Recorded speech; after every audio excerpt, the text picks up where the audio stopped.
Mount এভারেস্টের উচ্চতায় কি আসলে হেলিকপ্টার ওড়ানো সম্ভব? ভারতের মাটিতেই কি এখন তৈরি হবে বিশ্ব কাঁপানো সেই দুর্ধর্ষ যুদ্ধযান? অবিশ্বাস্য হলেও সত্যি, এবার ভারতের আকাশ ছোঁয়া এক স্বপ্ন পূরণ হচ্ছে। মাউন্ট এভারেস্টের চূড়োয় অবতরণ করে রেকর্ড গড়া ফরাসি হেলিকপ্টার H125 এখন তৈরি হবে আমাদের দেশেই।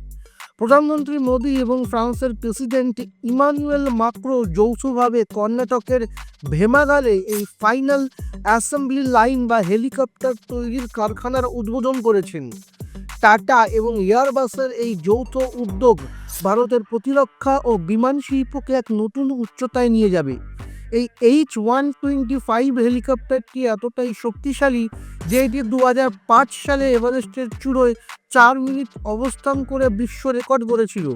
2027 সাল থেকে এই কারখানা থেকে হেলিকপ্টার বের হওয়া শুরু হবে এবং আগামী 20 বছরে 500টি হেলিকপ্টার তৈরির লক্ষ্যমাত্রা নেওয়া হয়েছে।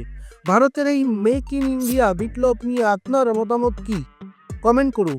ভিডিওটি ভালো লাগলে শেয়ার করুন এবং এরকম আরও খবর পেতে সাবস্ক্রাইব করুন এই চ্যানেল।